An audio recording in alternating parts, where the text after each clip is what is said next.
Live everywhere. Daily Co's Radio on netrootsradio.com presents David Waldman. Kagro in the Morning Show.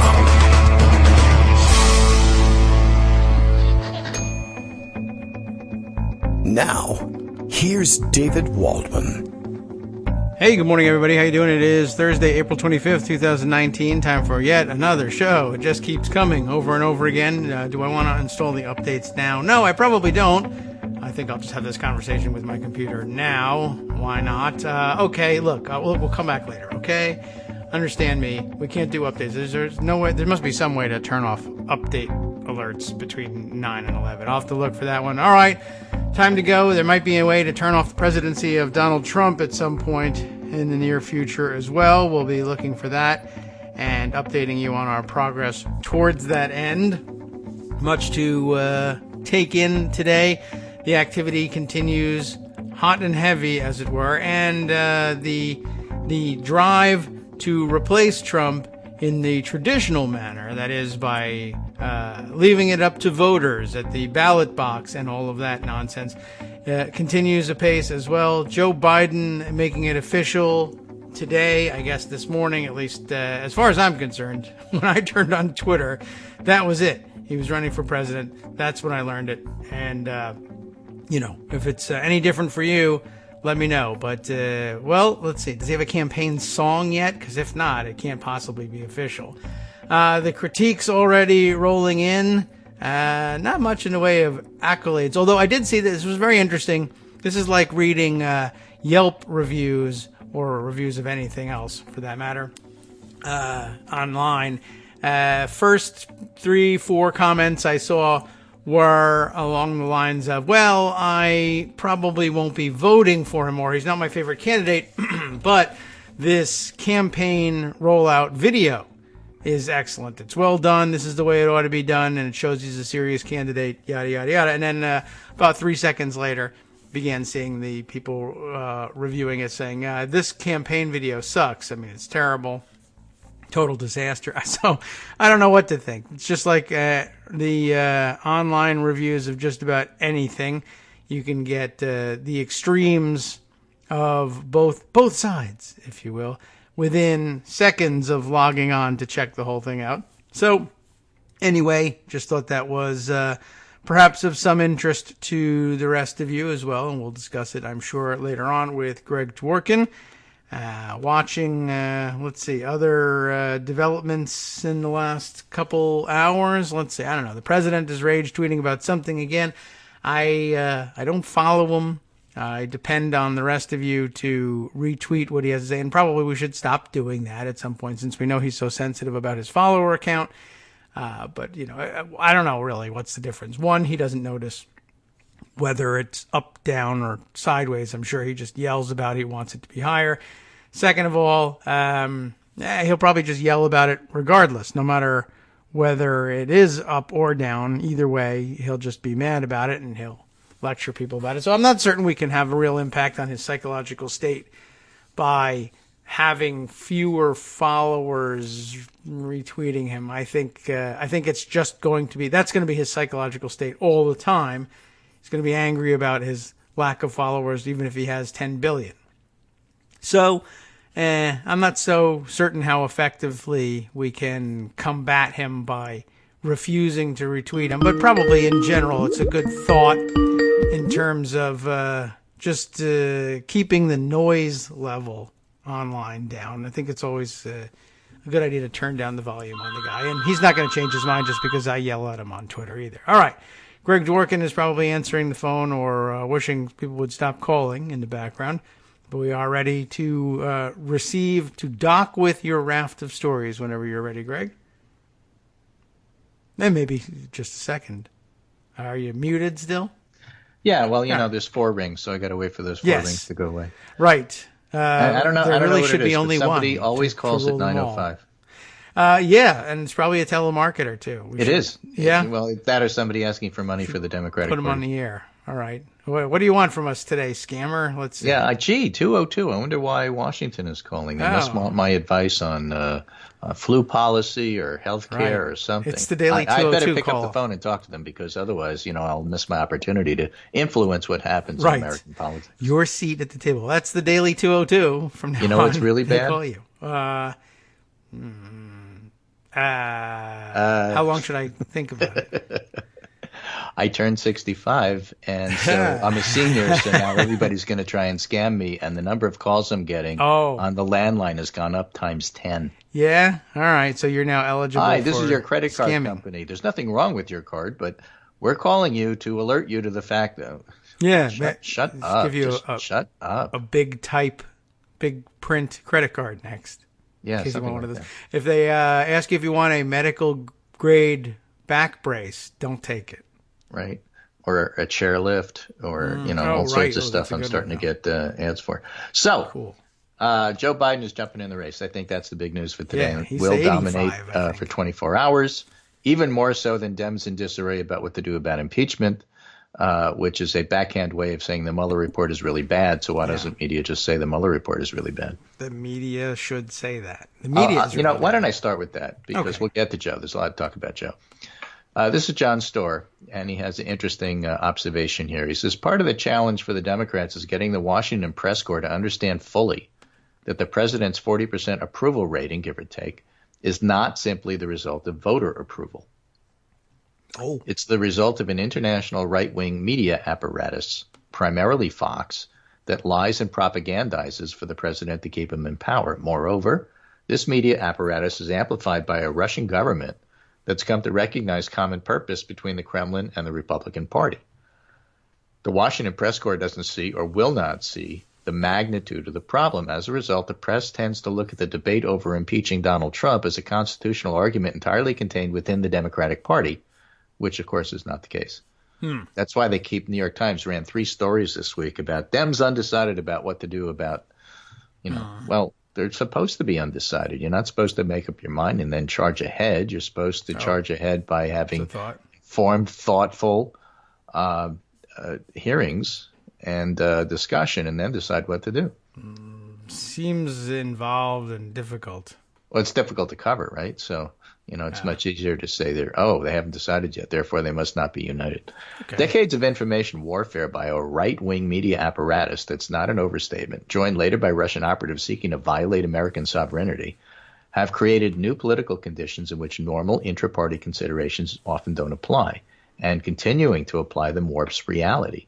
The impeachment debate among Democrats isn't just about what's good for a political party. It's about what's good for a free-thinking, self-governing Republican society. That's small r. Yes. This is an existential problem. I don't have a ready solution. Whatever it is, I think it should involve getting the Washington press corps to understand that fully. The president's approval rating isn't simply a result of self-directing, good-faith individuals arriving at conclusions based on fact and reason. It's ignorance, fear, prejudice, and a right-wing media apparatus that lies to people. Here's how Jay Rosen put it Sunday. It's as if 1/3 of the public has been broken off from the rest of the electorate and is isolated in an information system of its own. It's not only that they're inclined to trust the president, it's the White House and Trump himself trying to eviscerate the whole idea of public record or an independent source. That's why Trump doesn't want to play along with investigations on the part of Congress. Yeah, I did. I saw that Jay Rosen clip. I thought it was He was on Brian Stelter's Reliable Sources. Yes. I mean, it's a good spot for it. Brian was kind of like, I don't know, maybe he was just doing his part as host, but I was watching him be like, like he was really genuinely surprised by this. I think he's heard this before. Right. If Richard Nixon had what Trump has, you would have seen a really different conversation about Watergate, probably a really different outcome. Yes. Okay. And so the clip is contained in this tweet storm here. Oh. Stelter asked how to break the Republicans' closed circuit, and this is Nicole Hammer, I guess, said there isn't a clear remedy, not with so much political and economic incentive to keep disinformation flowing. But there's a way, John Storr says, to begin addressing it, and that's for the Democratic nominee to become, as it were, a champion of the free press. Oh. So Trump is giving us, in effect, because it's a very long tweet storm, that opportunity, and we should take it. All right. In a tweet storm. We should take it in a tweet storm. right? The Democratic nominee isn't asking for favors, only that the press honor its better angels, which requires seeing the totality of the existential problem the nation faces, right? So in doing that, I think the Democratic nominee, John finishes up by saying, might end up bringing some of the press corps to his or her side, something that's necessary to breaking the right-wing media's grip on one-third of Americans broken off from the rest of the electorate. And the other side of the coin, of course, is that at its heart, Washington is a very conservative place, has been for decades. Yes, that is true. So the default is, well, the Republican conservative point of view must be the one that we play up because we have all these sources. People willing to go on TV. Yes. People willing to, fill in the time frame that we have to cover. Right. And they're there. They keep calling us. We don't even have to call them.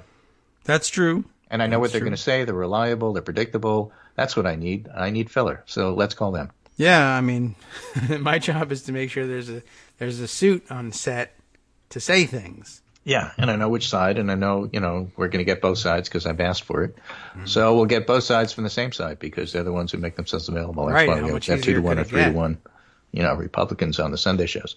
On Hardball, Jerry Connolly said, on the other hand, on the Trump administration ignoring congressional inquiry requests, I think we're moving closer to impeachment because of the Mueller report itself and what he just did in the last 48 hours. And in fact, the Mueller report remains news. Trump still is upset about it, keeps tweeting about it. Yes. As well as tweeting about Joe Biden. Oh. Does he have? I didn't even see that he had. I'm sure that he would have had something to say. Welcome to the race, Sleepy Joe. I only hope you have the intelligence, long in doubt, to wage a successful primary campaign. It'll be nasty. You'll be dealing with people who truly have some very sick and demented ideas. But if you make it, I'll see you at the starting gate. What a jerk ass. All right, fine. Well, yeah, he's on brand. He's always on brand. Yeah. You gotta give Trump one thing, right? He is authentically a jerk. Yes. And he's always on brand. Yeah. That's largely true.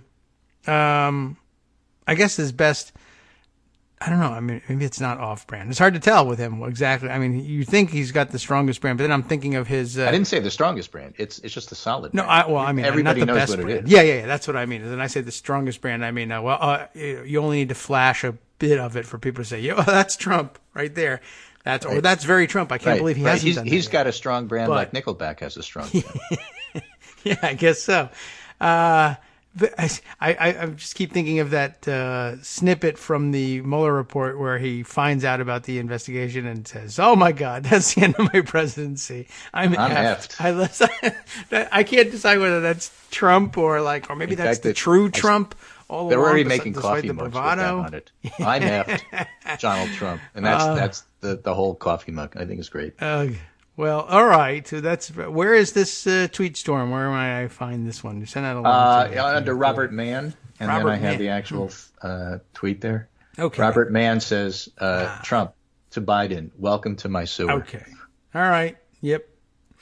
Okay. Well, let's see. Man. All right. So we're on for this in the morning, and people with their varying reactions to the great/terrible Biden launch video. Right. Well, let's give this a little bit of time because I think it's well deserving. Mike Memoli is covering this from NBC, national political reporter. We'll see. And Biden's tweet says the core values of the nation, our standing in the world, our very democracy, everything that has made America America is at stake. That's why I'm announcing my candidacy. Fine.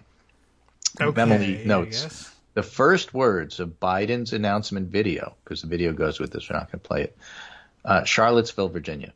Right? Yeah. Obama's spokesperson, Katie M. Hill, has a quick statement on Biden's entrance. No endorsement, but a positive signal from 44 that has not been given to others. President Obama has long said that selecting Joe Biden as his running mate in 2008 was one of the best decisions he's ever made. Okay. He relied on the vice president's knowledge, insight, and judgment throughout both campaigns and the entire presidency. The two forged a special bond over the last 10 years and remain close today. Or in Joe Biden's words, this is a big effing deal. Okay. A source familiar with Obama's thinking notes that 44 felt the 08 primary made him a better candidate and better president. Because of that, he won't endorse this early, preferring instead to let the candidate make their cases directly to the voters. Mm-hmm. But perhaps more interesting is Memoli's summary of the campaign focus. He says Biden's campaign is going to focus on 3 pillars. Number 1, battle for the soul of America. That's what's seen in the video. A plan for rebuilding the middle class, the focus of his first public event Monday in Pittsburgh. And then bridging America's divides, the focus of a big kickoff rally in Philadelphia. I see. So he's starting in Pennsylvania, claiming that state as his own. He's a Scranton boy. And that's going to be his strategy. Now, I'm not going to endorse Biden. I will say this. Go on. He automatically starts, not automatically, but he starts as the front runner, and then here's the data to support that. We talked, I think, on the show yesterday about the Monmouth University poll. Okay. We did. Which had Biden in front among a field of 24 announced and potential contenders. And arguably, as I'll make that argument in a minute, there's only 8 real strong candidates, and then everybody else. Among a field of 24 announced and political contenders, Biden currently has a support of 27%, which is similar to his 28% support in March and 29% in January. So he's been steady. Bernie went from 20, he went down from 25 in March, but he's up from January where it was 16. Okay. According to the national polls, Bernie peaked in March. It's been slightly down, only slightly, only a point or two since that time. Right. Which, when you make an announcement, you generally get some kind of bump. Sure. And then the ones who 75 didn't get other a bump, people it's notable for them because that was kind of a failure. If Biden does enter the race, he starts off with a fairly stable amount of goodwill. He did enter. And then we might expect to see even a bigger bump. This poll suggests that to a certain extent, Biden is a lot of people's second choice. I see. And then there's a new poll today. Now that wasn't the poll that said Biden's a lot of people's second choice. This one is. This is from Morning Consult this morning. Joe Biden is the front runner over Democrats and over Donald Trump. He's got an 8-point lead on Trump at the moment, which is notable because in a lot of other polls, basically everybody ties Trump. Like Civics poll, for example. Sure. But Biden bests the president in a hypothetical matchup, 42 to 34. Then the former VP's net favorability has taken a 5-point hit since Morning Consult began tracking. So that's all the touchy-feely stories about Joe, Uncle Joe. But a new Morning Consult political poll conducted April 19 through 21 among nearly 2,000 registered voters finds Biden leading the president by 8 points and has a significant edge over Trump among women by 17, millennials by 22, and independents by 10. Okay. Trump gets about a third of the vote, and at this point in the 2012 election cycle, then President Obama led Romney by several points, so Trump's doing relatively poorly for an incumbent. Yes, I would think so. Right? And then among let's see who we have here. If you're looking at Joe Biden for boomers, Trump leads Biden 41-38, so only a 3-point lead for Trump among the oldest voters. Gen X 34, Trump 41%, Biden. Millennials 25%, Trump 47% Biden. So Biden leads by the most amongst millennials. Gen Z, 14% Trump and 44% Biden. So the younger you get, the more you can't stand Trump. I guess, yes. Men, 41-38 go for Trump over Biden. Women, 28-45. Excuse me, men 41-38 go for Trump, and women 28-45 go for Biden. I see. Okay. So basically, this is a typical situation where if you're going to win, you're going to win with women if you're a Democrat. Yes. You got to tie with the men and win with the women. That's basically how you win your campaigns. And Morning Consult says overall, Biden's standing really hasn't been dented by allegations of inappropriate interactions with women, but his net favorability has gone down a bit. So people don't feel quite as favorable to Joe, but they still vote for him. Okay. I can 3 in 4 likely Democratic primary voters have a positive view of Biden. Okay. Good for you, Joe. Right? So obviously he's not your candidate from the way you're reacting to this. I'm just saying this is where he stands at the moment. It doesn't mean he can keep his front-runner status. Yes. but he starts as a front runner. All right. I mean, that's why he's here. That's why he's here. Okay, so John Anzalone, who is I don't know who my candidate is, so I can't tell you. But Democratic pollster. I think I'm out of energy for candidates.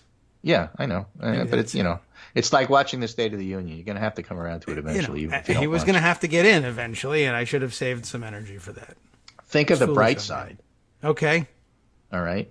Joe Biden's entry into this race has knocked out Terry McAuliffe, Bill de Blasio, all right, Bloomberg, and Cuomo. This is good thought. That's true. Yeah, right? All right. So he's already done a service to the Democratic Party just by coming in. Okay, whatever happens, happens. But at least those guys aren't running. Okay, maybe that's the thing. I'll take it. Mm-hmm. I don't can't credit anybody else. It is. So John Anzalone put together 2020 Democratic presidential primary polling averages, not just one poll, but all the polls. And I sent you that graphic. And here are the top 8. Okay, Biden is at 29, and he's pretty much stayed there. He was at like 31. He's gone down to 29. He's gone up and down, but he's basically got a pretty steady line. Okay, I see. Bernie went from 15 back in October 08. This goes October 8th, not 08, October 8th through April 29. So it's 6 months or so. Bernie went from 15%, and then I told you he peaked somewhere in March. He went up to about 25. Now he's at 23. So he's dropped a little, but his peak was in March. Same. Yeah, I see. And it's sort of a nice little rise for him between. He January definitely and got March. a bounce from it. Oh yeah. So there you go. Okay. So and he's remained steady since. Right. The one who's made the big jump is Buttigieg. Oh yes, right. He's at 8%, tied with Kamala Harris, who also had a nice bump at 8%. And Elizabeth Warren's at 7%. And by the way, Warren just keeps coming out with great policy after great policy after great policy, none of it covered by the media. And then at 6% is Beto O'Rourke. At 4% is Cory Booker, who got no bump from his announcement. Yeah, right, okay. And then at 2% is Amy Klobuchar, who got a bit of a bump. Went all the way up to 4, now back down to 2. Okay. So arguably right now it's Bernie and Joe. I don't think it's all name recognition. Not by now. Okay. Bernie had name recognition when he made that bump from 15 to 25. Yeah. Right. He had the name recognition before. He had the name recognition after. He's got his supporters, and it's not a majority. In fact, it's a quarter of the Democratic electorate. And the question for Bernie, of course, is that his ceiling? Can he go above that? And that will depend upon what happens to the others, because when they drop out, you have to see where they go. And that's why it's so significant that at this moment in time, Morning Consult says everybody's second choice is Joe Biden. Yes. Okay. So Joe's comfortable. I mean, he's got the comfort factor. But Vox has a very nice piece about whether or not Joe's culture war issues are going to play well. Okay. And it depends upon how he's going to present himself. How will he do it? He can't run on his past performance as judiciary chair. Yes. Right? He's got to embrace in some fashion the Me Too movement in this Democratic Party. Yeah, be careful with your embrace. Yeah, but you still have to do it. Handshake would be good, maybe. Maybe send a nice note. Right. But or do it on the internet where you can't touch people. But somehow or other he's going to have to deal with all of that. And we'll see how that goes. Meanwhile, word is that Biden is the one Trump most fears, probably because he figures he'll take Pennsylvania away from Trump, and without Pennsylvania, Trump can't win. Yeah, okay. The other side of that coin, though, is that the idea that you're the most electable, that you're the one with the lead, that you're the one that, based on the polls, whether I'm lukewarm to you or not, that's the reason I'm voting for you, can vanish with a bad poll. So you got to have something else, and that's why it's interesting that on the Pittsburgh part of that three-legged piece there, he is emphasizing what his policies are for the middle class. And we who are fighting the Republican Party hate the idea that anybody would give a nod to, ratchet down the heat and let's just all get along. Everybody who does that gets a bit of scorn from our side. Some of it's necessary, though. You have to be able to do that. You have to be, a Hubert Humphrey happy warrior. You can't just be like everybody's bad on the other side and we can't trust them. And that may be true, but you can't say that publicly because you lose the 20% of the voters who don't like to hear stuff like that. I see. There must be some way. It's just like impeachment. You may think that Trump needs to be impeached, but you can't just go say that. You have to say you have to do hearings. Right. It's not being hypocritical. It's just being practical. Yeah, okay. I mean, can you wink at people? Does that work? Well, you put on the hearings and make a case for impeachment, and then you impeach. There's nothing wrong with that. Oh, okay. But I mean, in answering the questions, if I... No, you don't have okay, to. You want to give the impression you're serious-minded about this, and I can't you're going do this. about it in, No wonder I'm not running. in a grown-up way. Okay, fine. Unless you're a radio host, in which case you don't have to. Right. I am going to run this. I got to figure out a different mode of ambulation to make it work for me. I can't run for president. I have to stay here at the microphone. But if there's some way I could do it, it's a pretty crowded field, so I'll just leave it the way it is, I suppose. And all right, well, but out on the trail, the candidates are hearing that they want to hear about bread and butter issues. That's what we'll talk about after the break. What are those? I'm off carbs, so I don't know. Well, we'll check in with those things. I'm not. I wish I was off carbs. That'd be great for me, I'm sure. Okay, well, we'll investigate this question, and I'm so glad you're so excited about Uncle Joe. I mean, he's Uncle been Joe's around a long time. coming for a week. Yeah, I know. Again, aren't you loving it? He's been here for 40 He's years. Take over your room. Okay. Well, it's not You're that sleeping in the attic while Uncle Joe's here. I knew he would do this. Hi, it's me, David Waldman, your host for Kagro in the Morning, with a brand new interruption to say thanks to all of you who support the show. Remember when I told you that our average monthly donation was about $7, for which you were getting 2 great hours of news and entertainment 5 days a week, and how that came out to about 70 cents an hour? That's a pretty good deal, except it's wrong. The math actually works out closer to 17 cents an hour. It is hard to beat a deal like that, and even harder to send your kids to college on. Thankfully, Patreon.com makes it easy to make that work. Patreon, Patreon.com, is the simple, secure way to make recurring monthly contributions to support our show. Just search for me or the show name on the site, and they make it easy to crowdfund the show so that the power of our numbers can keep the show going for just a few bucks a month. Once again, thanks so much for all your support.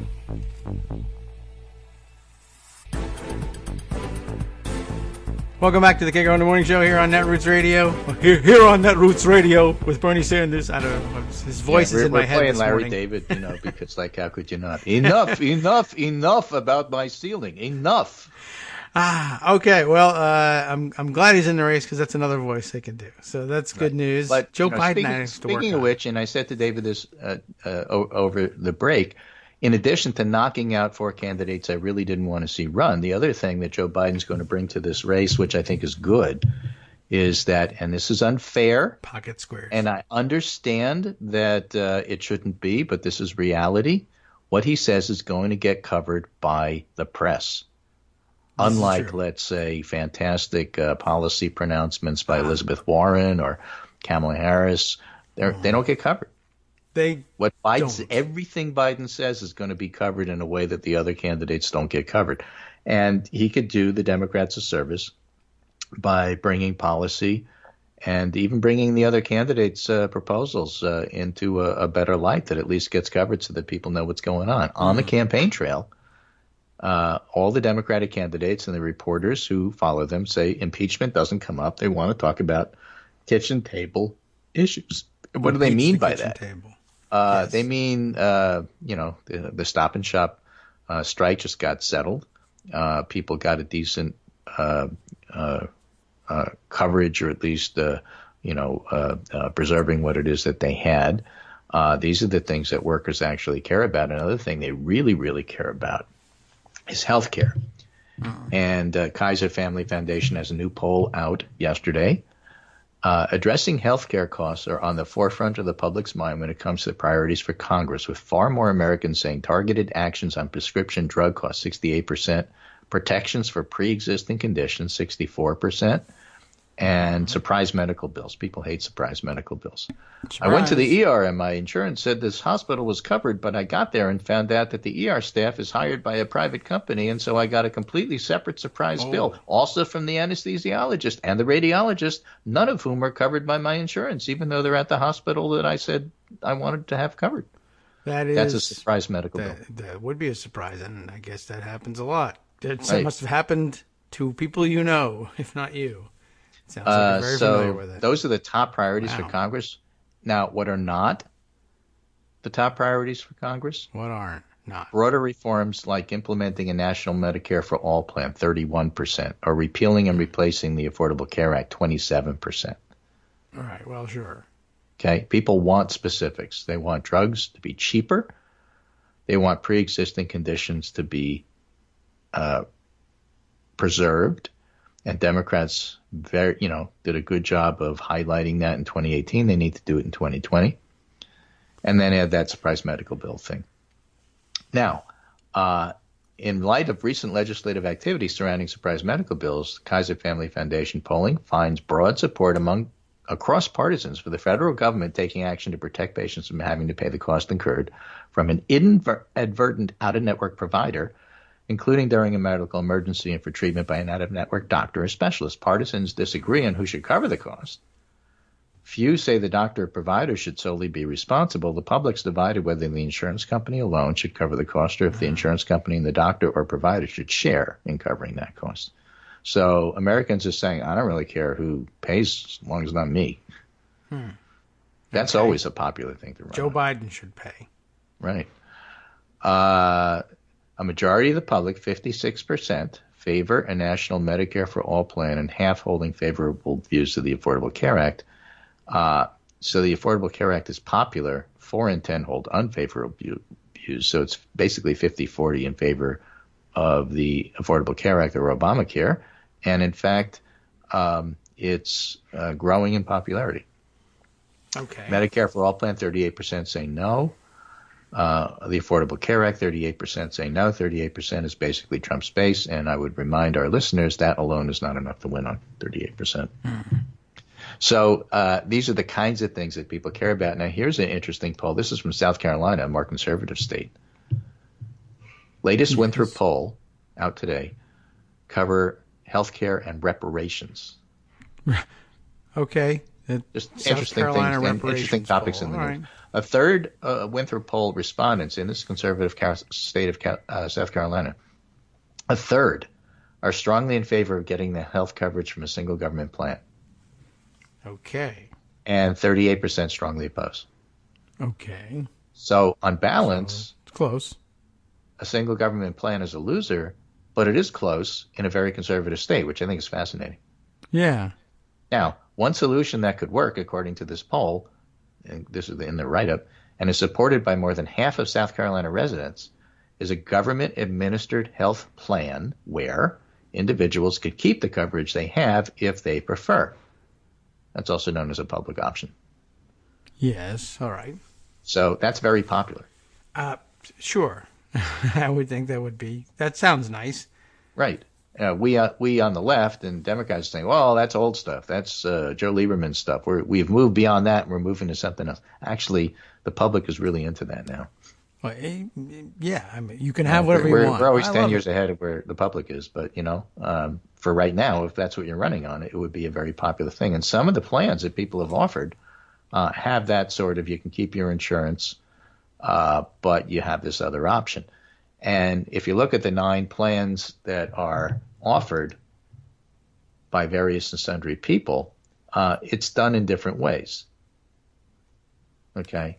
Like in some of them, for example, in Medicare for All, the Medicare for All plans they eliminate employer-sponsored coverage. That means you can't keep what you have.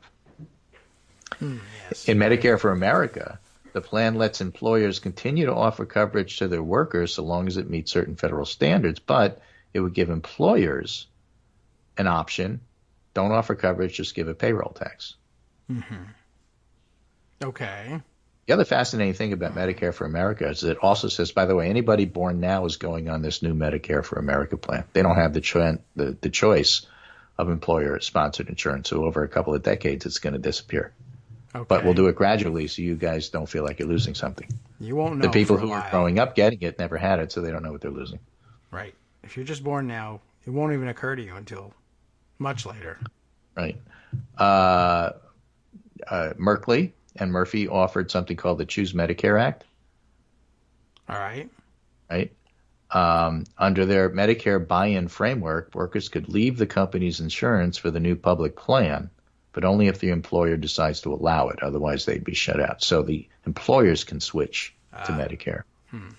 Okay. Okay. On the other hand, if you sign up for the Medicare option because your company lets you and then you get fired, you get to keep Medicare. That's So good. You're not Minus the tied firing. to the company to get your insurance that way. Yes. And Box, who was covering all of this, asked Merkley why they left the decision up to the employers and not the employees. And he said, it's like workers' comp. And that was successful in Oregon. That was modeled the same way. And he's worried about adverse selection. That is to say, employers sending sick employees to the public plan while healthier workplaces stay in the private market. So he wants the employer to do it as a group. That was his rationale. All right. Okay. And then there's something called the Choice Act, which is Schakowsky and Whitehouse. Small employers currently eligible to buy insurance through the marketplace be allowed to participate in Medicare. Workers at larger firms aren't eligible. So some of these give buy-in choices to small numbers of people, and others give them to larger numbers of people. But this whole idea of how to transition away from employer-based insurance, employer-sponsored insurance, ESI, you'll see it in all of these articles about the various and different and sundry choices, are complicated because healthcare is complicated. Now, you can look at this like the New York Times and say, Democrats in disarray on the various plans. Democrats it's in disarray. in disarray. It's actually excellent thought process, thinking through all the different ways to do this in a very complicated environment. By the way, that's the same in terms of impeachment. This isn't Democrats in disarray. It's thoughtfully going through all the different options to get to the right tactic. Supreme Court in disarray. There's concurrences. There's separate opinions. Exactly. When you actually delve into complicated policy, you'll find different options, and you got to think through what they are. That doesn't mean you're in disarray just because everybody doesn't agree on these all really interesting different variations of a plan. The whole idea is to try to get to universal coverage, and the only question is how you get there. That's a tactic, but the strategy is the same. So, again, those are the kind of bread and butter things that people are talking about when they say, we want to talk about kitchen table issues. Okay. That's the kitchen table issue, healthcare. And too many seats at this kitchen table. Disarray. I guess that's it. All right. I think I'll finish with a fun piece about Pete Buttigieg. This is disarray. Well, it's from McSweeney's. It's total disarray. You haven't mentioned them yet. The Thinking Man's Onion, right? A rough transcript of every People think interview at with the Pete Onion. Buttigieg. All right. All right. Where is this? Let me. The New York Times says, I don't know. I'll give it to you if I haven't already. Let's just give this over to Liz so you could read along. It's there it really is. I very, see it. very McSweeney's. funny. I got you. Okay. Right. It looks just like a regular news outlet with pictures of candidates and everything. Right. The New York Times has a quote here. Despite lacking traditional qualifications for the presidency and declining so far to detail a distinctive policy agenda, Mr. Buttigieg has risen to the middle of the Democratic field in polling numbers and fundraising. Yes. Right? Yeah. So they interview him. Right. And they say, so is it true you speak Norwegian? And he says, yeah, I'm evasive in 7 different languages.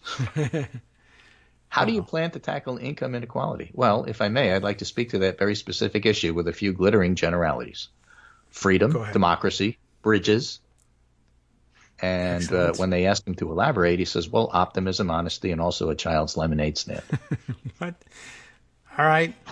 He says, I know. If this piece were any fluffier, it'd have a thread content, but that's what you're doing. This is all right. Well, yeah, many people have criticized him in exactly this way. Although, Right. I don't know. I've seen him do some very nice set pieces. Mm-hmm. How do you feel about the use of American force abroad? And he says, well, it's like Graham Greene saying, innocence is like a dumb leopard that has lost its bell, wandering the world, meaning no harm.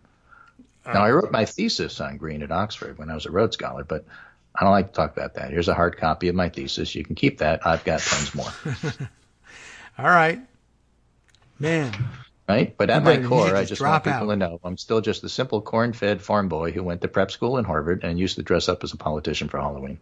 Okay? So that's just who I am. Now, Mayor Pete, again, we talked about this. Mayor's I in still disarray. contend, just like with Beto, these two guys, Yeah. and it's important that they're white guys because that's one of the reasons why they get covered the way they do. Still unclear as to whether they are empty vessels where you fill them with your own idea of what should be, or whether they're empty suits. It's not clear. And so as we get further in, people like Joe Biden are going to wind up pushing, and Elizabeth Warren and Kamala Harris and the others who are coming out with policy are going to push these guys Yeah. to do more than just banal generalities, and we'll see how they stand up. Yeah. I mean, we will see how they stand up. But Beto will stand on top of an Beto will object, stand on a chair, if not the table. right? And And if that's not available, he'll get on a counter. yeah, right. Right. That seems to be his habit. I did see some endorsements that came in the last day or two for Buttigieg. I think was it Gwyneth Paltrow.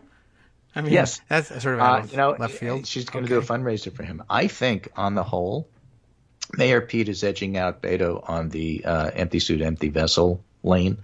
Yeah. Okay. Well. I don't think there's room for both of them. Yeah.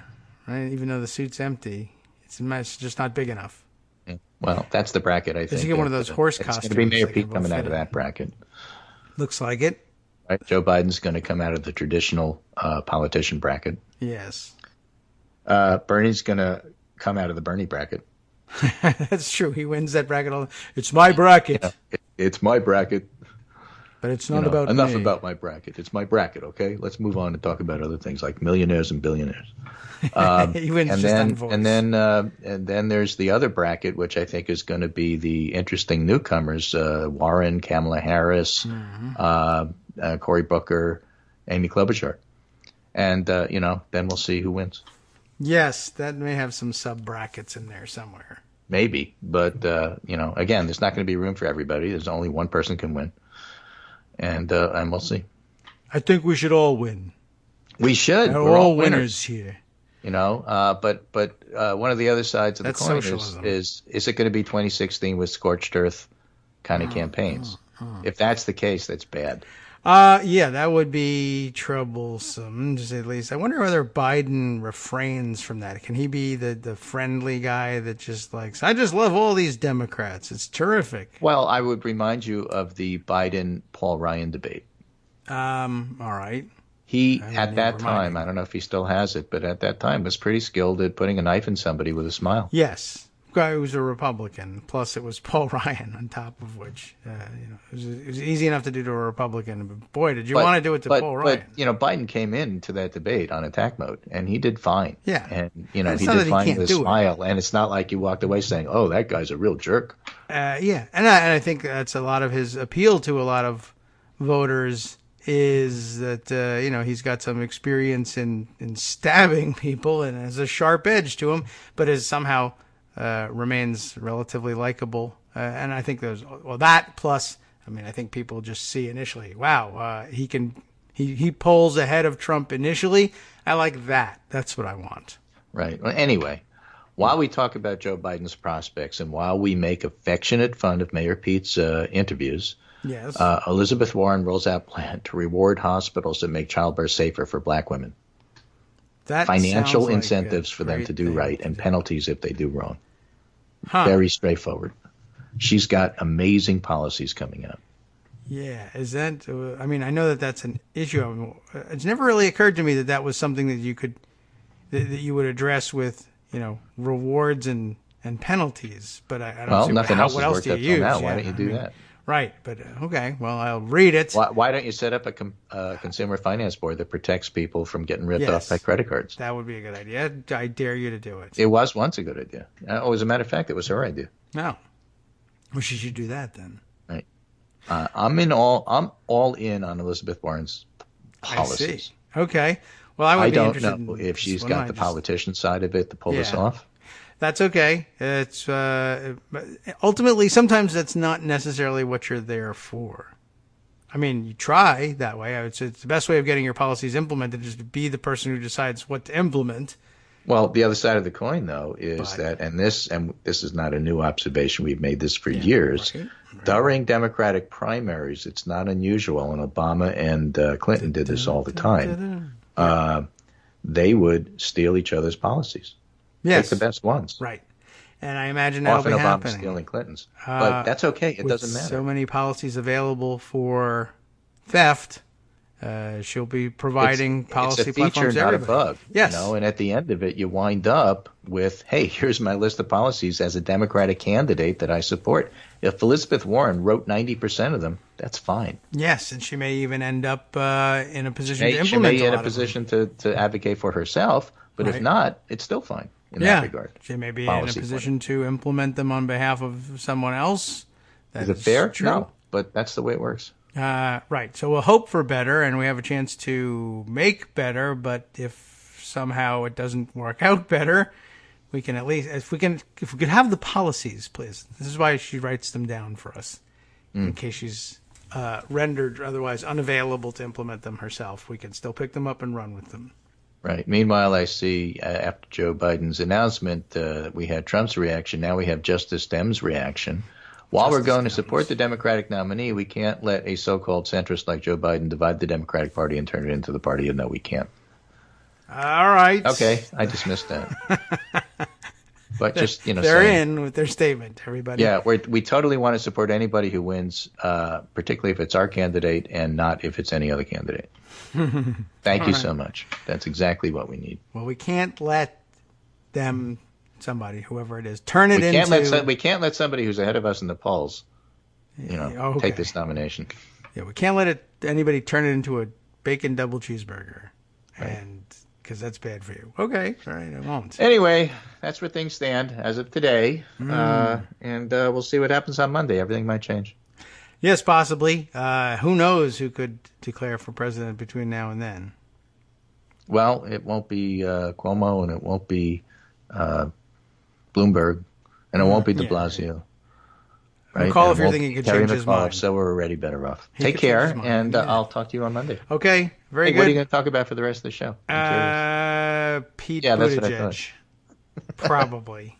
I don't know. Probably. Yeah, right. I'll read the rest of this McSweeney's thing. From the top of a counter, like Beto. On a skateboard. Anyway. Oof, dangerous. Okay. Yeah, but in 7 different languages. Take care. Talk to you Monday. I can fall off this counter in 7 languages. Exactly. Okay. Thanks very much, Greg. I'm going to mix my candidates up, and then there's more disarray. What will the rest of the show be? It'll be disarray. I can tell you that already. It's all in pocket, ladies and gentlemen, and we'll dig it all out. A new entrant into the No, I Forbid You to Testify file. This time, Stephen Miller. I think everybody probably anticipated that.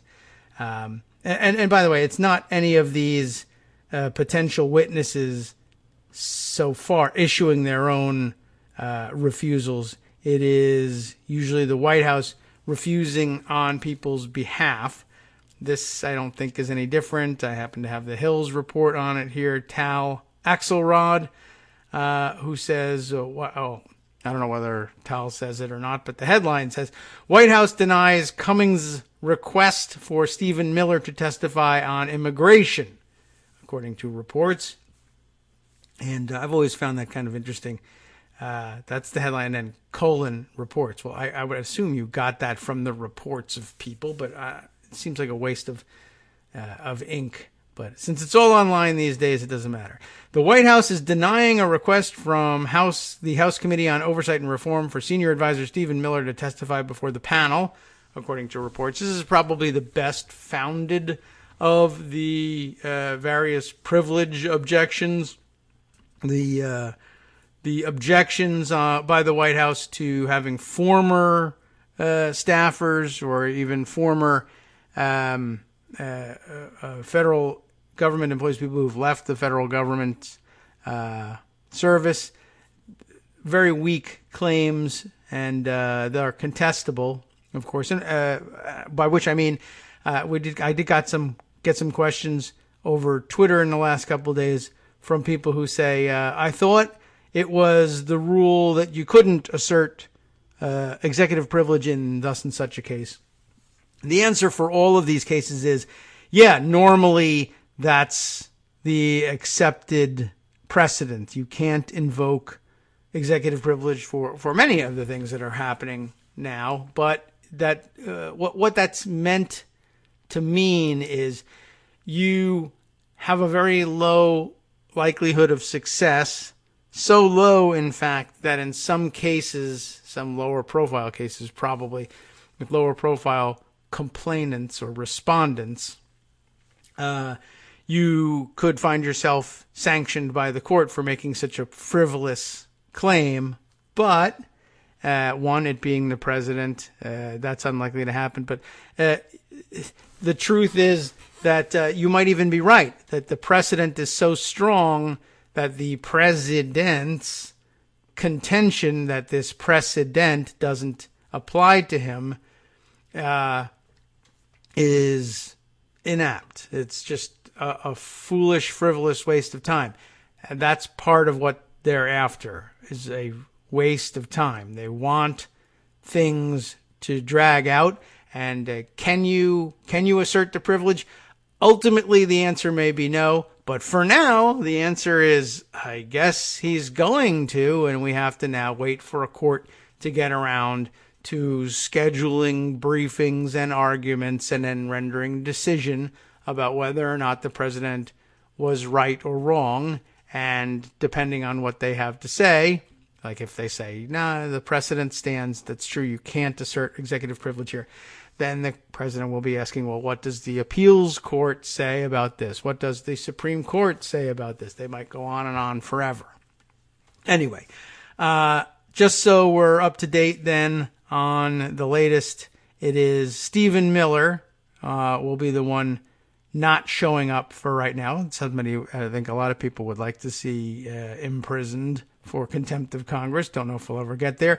Elijah Cummings, the committee's chairman, reportedly received a letter from the White House late Wednesday refusing his request for Miller to appear before the panel to testify on the Trump administration's immigration policies. We are pleased that the committee is interested in obtaining information regarding border security and much-needed improvements to our immigration system. This comes from White House counsel Pat Cipollone. So, window dressing. We're glad you want information. We're just not going to let you get it from Stephen Miller. Let's see. He added that he could make cabinet secretaries and other agency leaders available to discuss the issue. But the White House and Cummings did not immediately respond to requests for comment from the Hill. Cummings first invited Miller to testify before the House panel last week, saying Miller is one of the most significant and, in my view, troubling immigration policies coming out of the Trump White House. Cummings requested that Miller respond to his invitation by April 24th. That was yesterday. Miller has pushed for hardline immigration policies. You know what he is. He's a Nazi jerk. Trump has praised him but denied he has driven the administration's immigration policy. That's a lie. The aide was reportedly behind several of the White House's controversial immigration policies, including sending undocumented migrants to sanctuary cities. Remember that stupid idea that I hope flamed out just about a week ago, and orchestrating the White House's so-called zero tolerance policy, which led to the separation of thousands of migrant families, according to the Post. That is, it's according, those things happened. It's according to the Post that Miller was behind them. The move by the White House is likely to escalate tensions between the Trump administration and Cummings after a week of feuding. The administration and the Trump organization defied 3 of Cummings' subpoenas this week, and have continued to push back on other demands, including suing Cummings to try to block a subpoena for requesting financial records from Trump's accountant. It's a bad week between the two of them. As senior White House aide, Miller is not accountable to Congress in the same capacity as Senate-confirmed cabinet secretaries, the Post noted. White House staff traditionally do not testify before Congress. So no surprise there. No surprise that they asked him. No surprise that the White House said no. Had he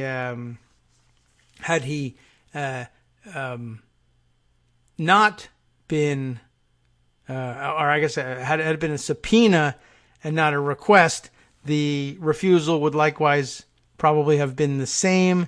And quite honestly, you might have gotten the same answer from any White House. So no surprise, but it's just another entrant into the file and another thing that will, another log on the fire, if you will.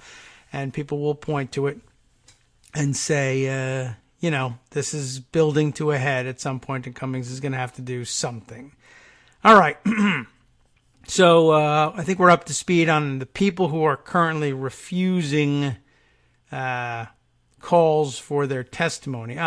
We have our next break coming up in just a few seconds here, so I guess we'll refrain from launching into the next story, but maybe we can take a quick look ahead at things we have available to share. Let's see. There is a growing body of writing in the media about what the Democrats' options are and what they might actually do versus what the options are about all the people refusing to testify or all the information that they are requesting that the White House refuses to provide them. There is some consideration given somewhere along the line. I don't know if we put this aside or not, but it could at some point impact how the White House or the Trump organization or both do in their cases denying access to information for Congress. The fact that the president is out there saying, well, we're fighting all the subpoenas on a blanket basis. We'll see how that works out. That could damage his case. Welcome back now to the Kagro in the Morning Show here on Roots Radio. Just want to take a 1-minute break to poke around and pocket here and see what there is. Here's something that I've been, following relatively closely as the Miami Herald and others continue to report on it. I think they're getting somewhere on all of this. But back to Pervalago, Cindy Yang, and the Chinese connection, if you will. How a Chinese Communist Party promoter tied to Cindy Yang joined the Trump campaign. And Communist Party, the word party doing double duty here. Yes, actual, honest-to-God, Chinese Communist Party and party promoter. He's a party promoter. I mean, it's putting on gala events at Mar-a-Lago and elsewhere as part of his, as part of an ongoing program to what? It's a big question mark here.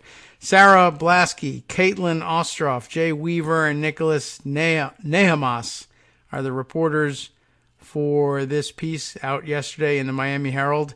How did a Chinese Communist Party promoter tied to Cindy Yang join the Trump campaign? Through the front door is the real answer. Let's take a look at this. Oh, look at more from the series. You know how they promote other stories in this series. Did we miss this one? Trump tourism, access for sale. We should probably take a look at that, but it's not the latest entry, so we'll go direct to that.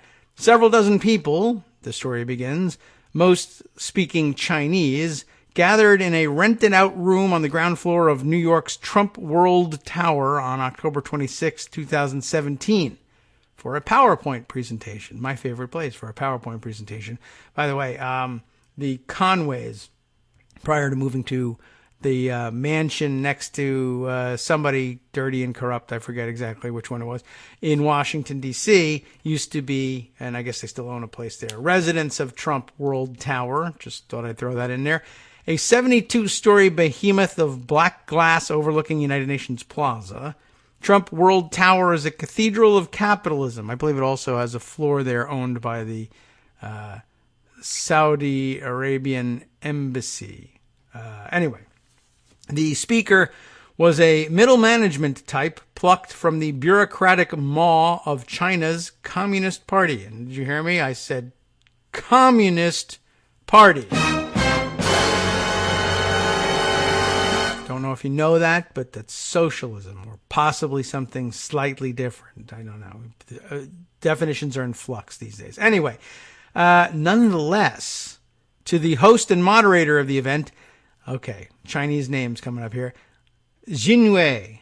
Any possibility of my coming close to that? Xinyu, Xinyu. Xinyu, or Daniel, as he prefers, I guess, in English. Lu. And it's pronounced, it's spelled L-O-U, like Lou, like short for Lewis. But I don't know whether, I've not seen people using L-O-U. I've seen them use L-U, but okay. Anyway, Xinyu Daniel Lu. Trump World Tower, he thought, was the perfect venue for a dissertation on overseas investment by state-owned Chinese enterprises. And I mean, that's the way enterprises are in China, I guess.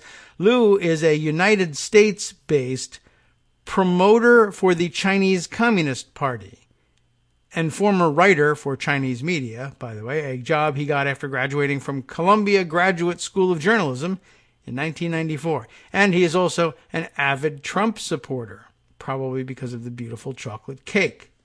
Last year, the Chinese-born American citizen took his support to a new level. Lu signed a contract with the Republican National Committee to become an official fundraiser for President Donald Trump's re-election campaign. At the same time, Trump was launching a bellicose trade war against Lu's homeland.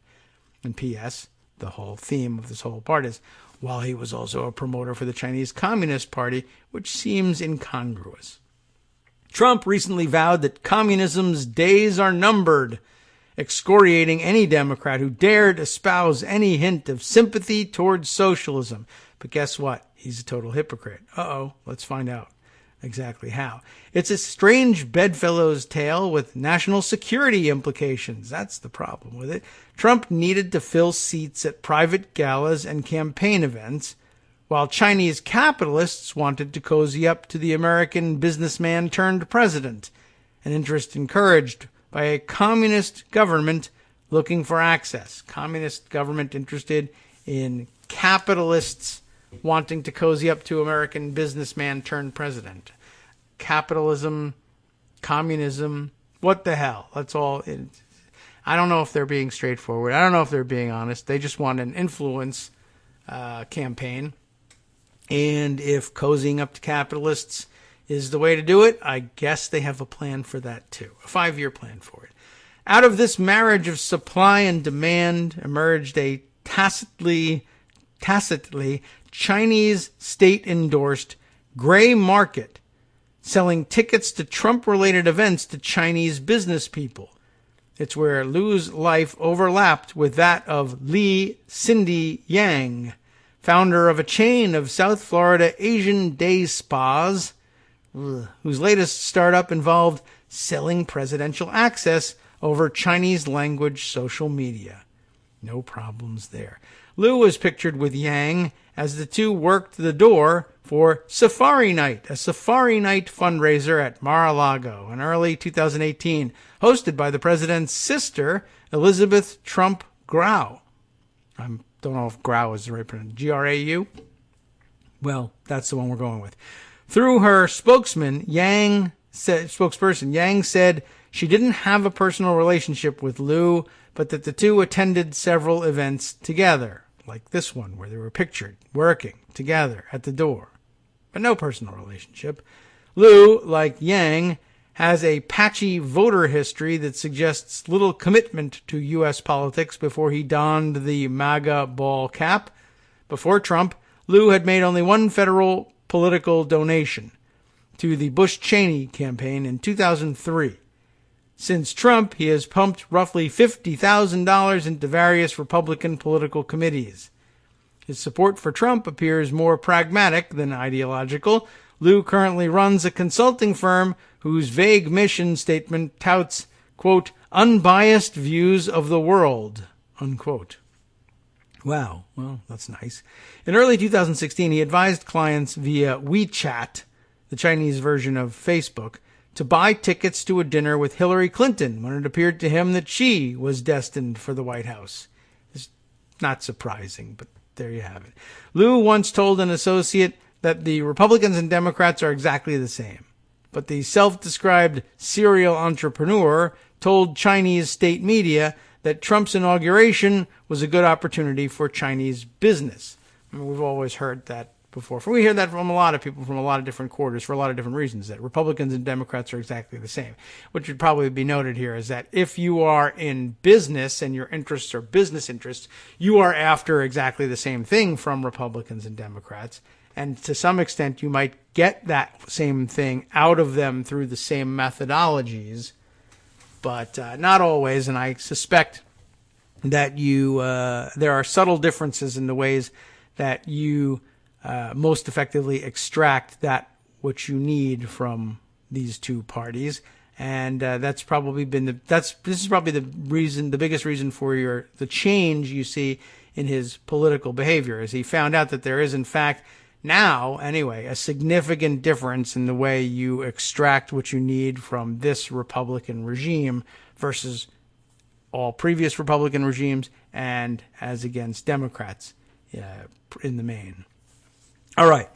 Next section here, A New World, begins this way. International business and large-scale public-private investment projects are the backbone of the Communist Party's new global influence strategy under Xi Jinping, the strongman president. They love the word strongman, and so does Donald Trump, who took office in 2012. It's a new world, said Joseph Augustine, a 28-year veteran of the Central Intelligence Agency's clandestine service in East Asia. I guess he's not clandestine anymore.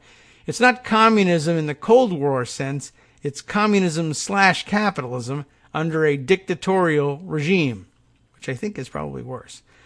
And less predictable. Chinese capitalists have become the vanguard of Communist Party global influence under Xi's business diplomacy agenda. Xi has figured out that you can buy Western politicians, even as a communist. The party recruits from its growing capitalist class on the mainland and abroad to nudge high-level international contacts and friends toward support of China's foreign policy initiatives. The Communist Party has approached well-connected Chinese Americans to work for the government by offering handsome rewards, Liu told an attendee of the Trump World event who shared information on the condition of anonymity. There was no indication in the conversation that Liu was working for or with the Communist Party directly. International Chinese elites are also sometimes recruited by the Chinese government as intelligence-gathering assets, Augustine said. The Chinese are very well known for briefing people who are going to places that they are interested in, briefing them beforehand, he said. Federal authorities are investigating whether Yang's business of selling access to Mar-a-Lago could be exploited by Chinese intelligence services. It can.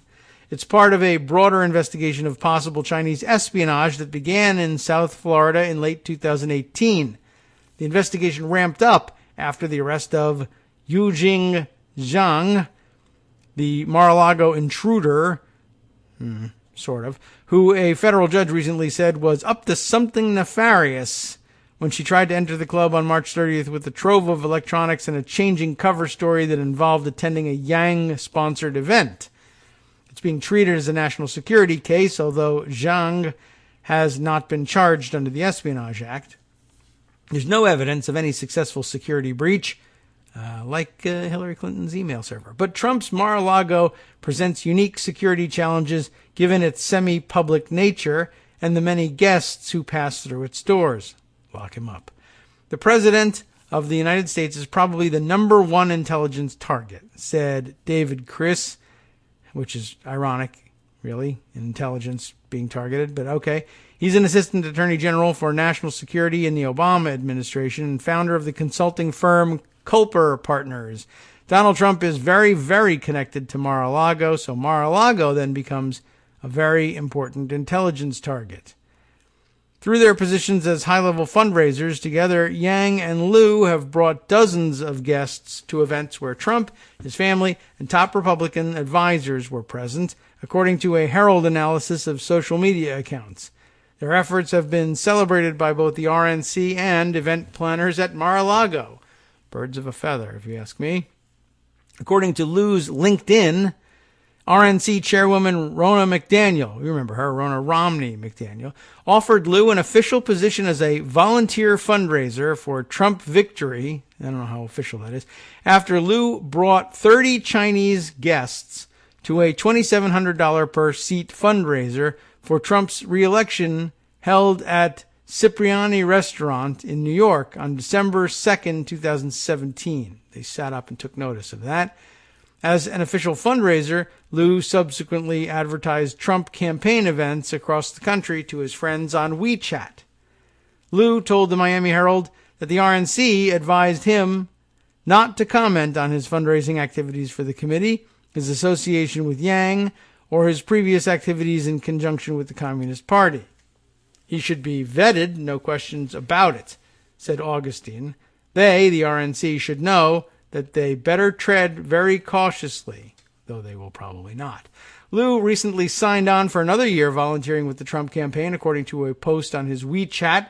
He wrote in Chinese, "I've certainly increased the opportunities and channels for talking to the highest levels of the Republican Party and to Trump, and that he planned to use that access to promote Chinese-American voices in the Republican Party."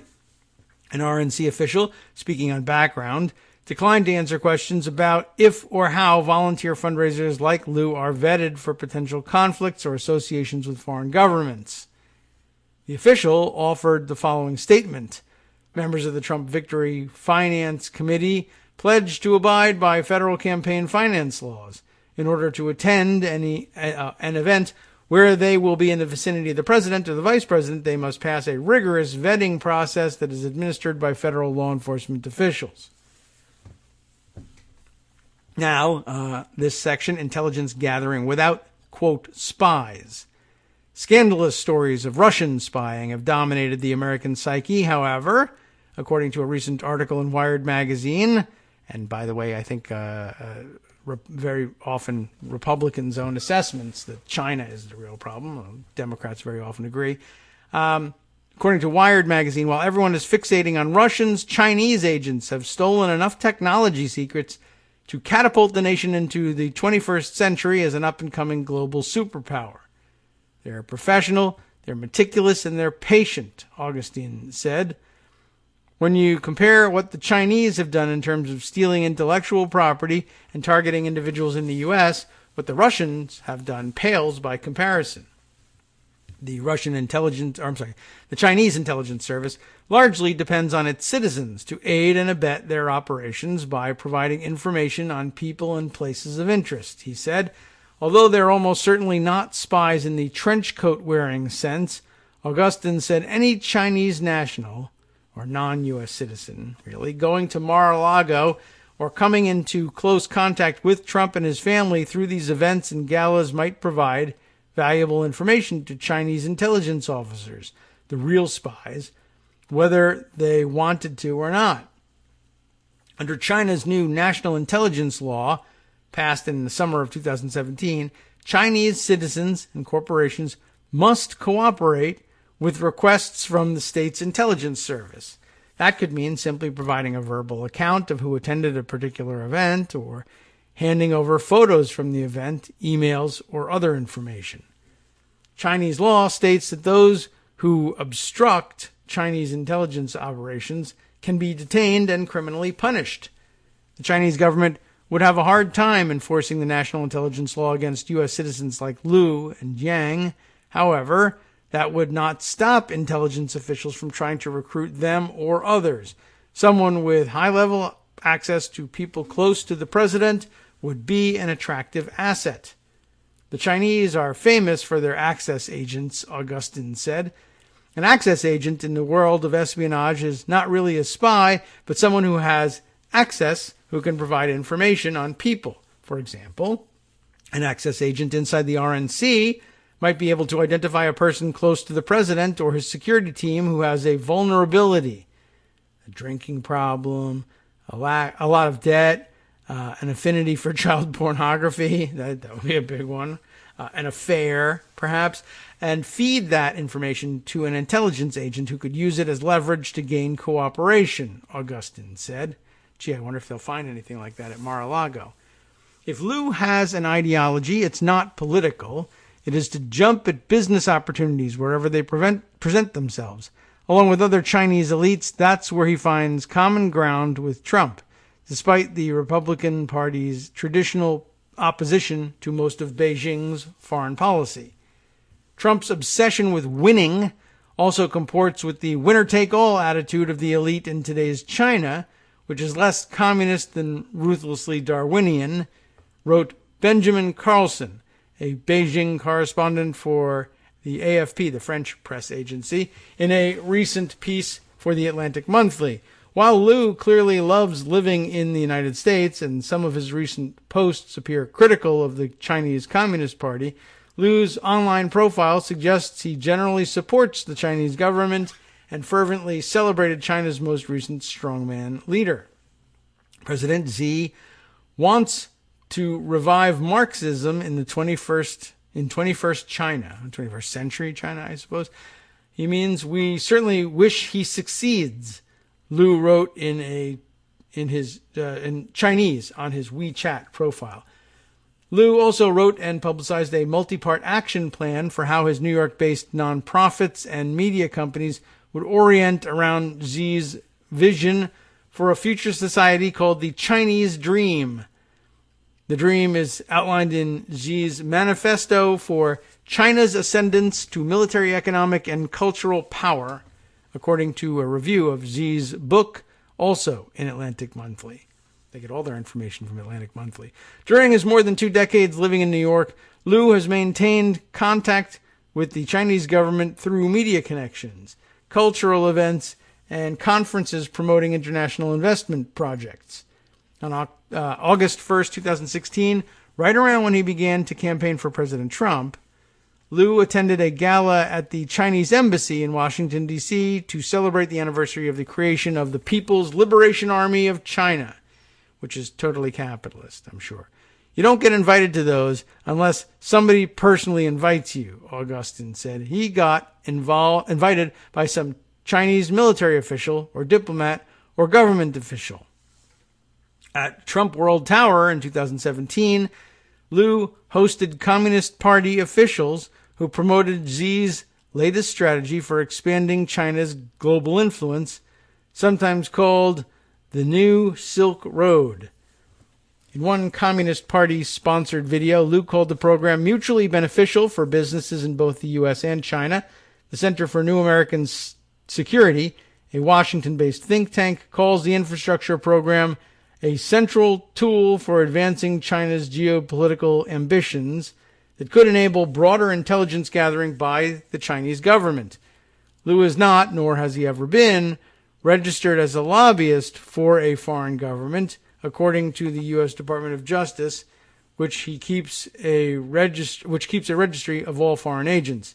Federal law requires registration by anyone working on behalf of a foreign government or a foreign political party. However, if all of Liu's actions on behalf of the Chinese government were non-compensated and voluntary, his promotional activity would not violate the law. How do you like that for a loophole? All you got to do is accept work on behalf of the Chinese Communist Party, I guess, which might otherwise, let's say murder you or your business associates or their families, under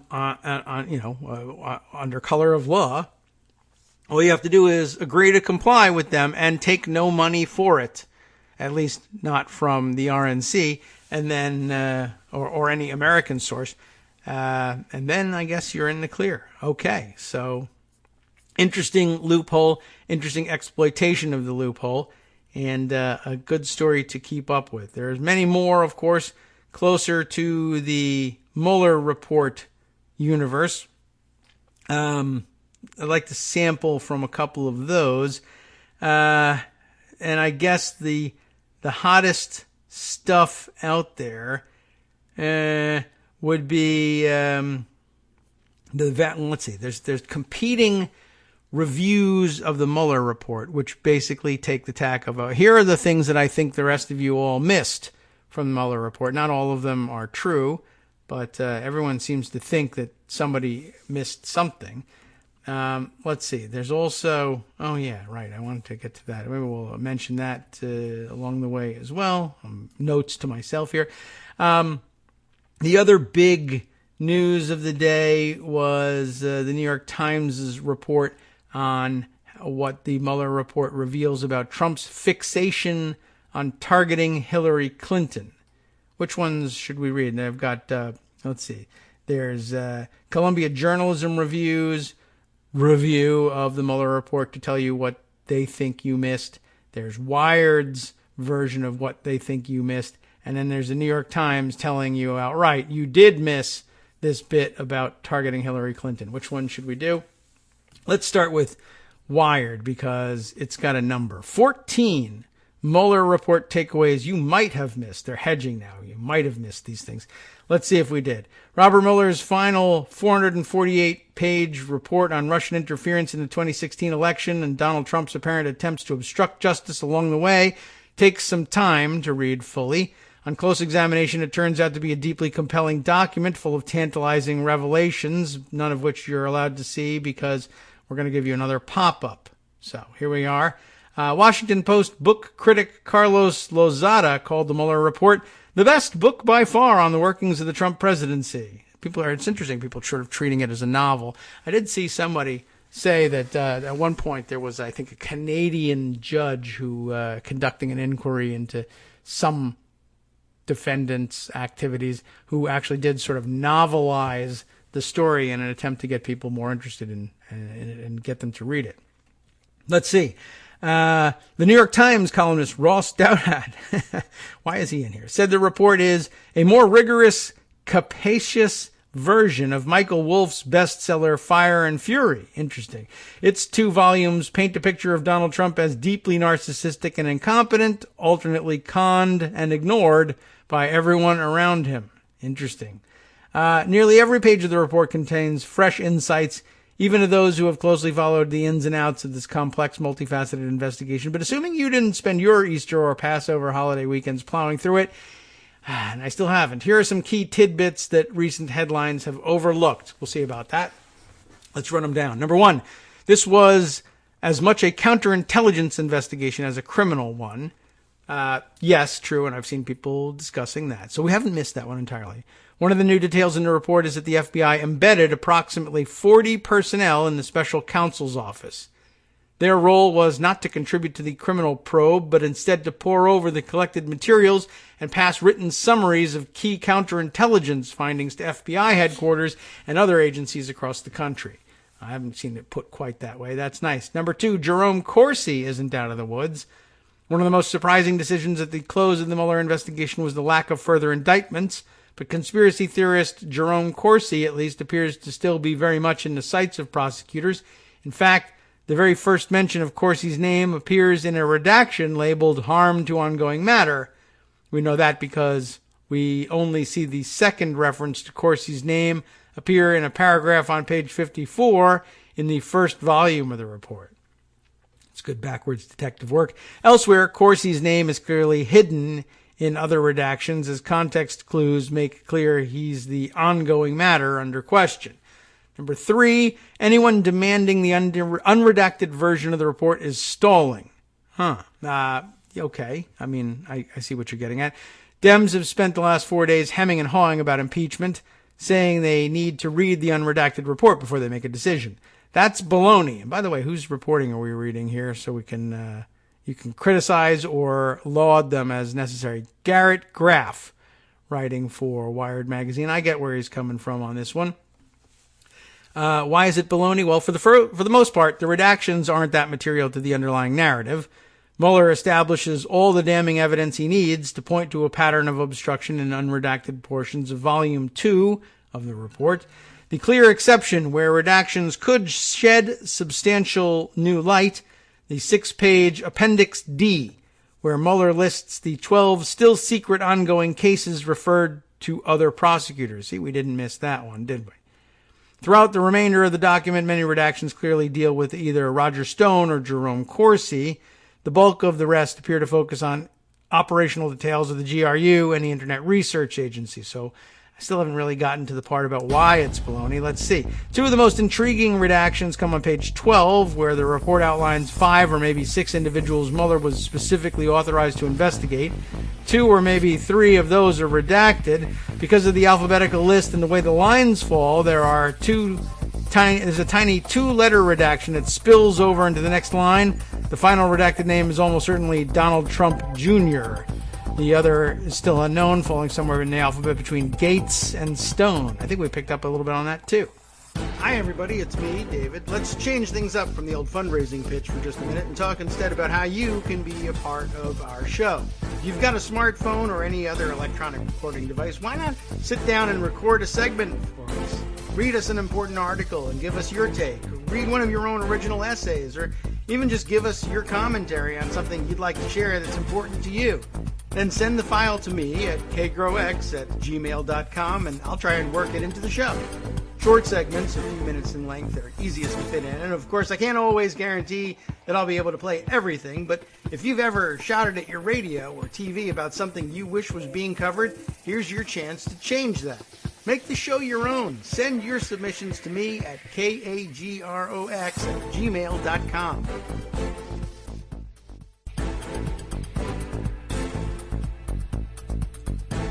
Welcome back now to the Kagro in the Morning Show here on Roots Radio. Let's continue on with the story of the 14 Mueller report takeaways you might have missed, which you probably didn't, because these sorts of articles are always pretty presumptuous. But let's move on. Number 4, the Trump campaign really wanted Hillary's emails. I think we knew that even before the report came out. The role of Michael Flynn aide Peter Smith has long been unclear, though we've read an awful lot about it. Smith evidently tried to mount an effort in 2016 to find Hillary Clinton's stolen emails through the dark web, and later apparently killed himself days after the Wall Street Journal reported on those efforts in 2017. Mueller makes clear that Smith's actions were extensive, well-funded, by the way, good reminder about that suicide, and part of multiple initiatives by people connected to the Trump campaign to find Hillary's emails, all of which were then overtaken by the Russian theft and email dumps of DNC and Clinton campaign emails. But again, we read about that one. Number 5, the Trump Tower Moscow project was a big deal. I think everybody kind of knows that too. While Donald Trump has long tried to downplay his company's overtures to Russia, Trump fixer Cohen and associate Felix Sater actually saw the Trump Tower Moscow as potentially helpful to the Trump campaign.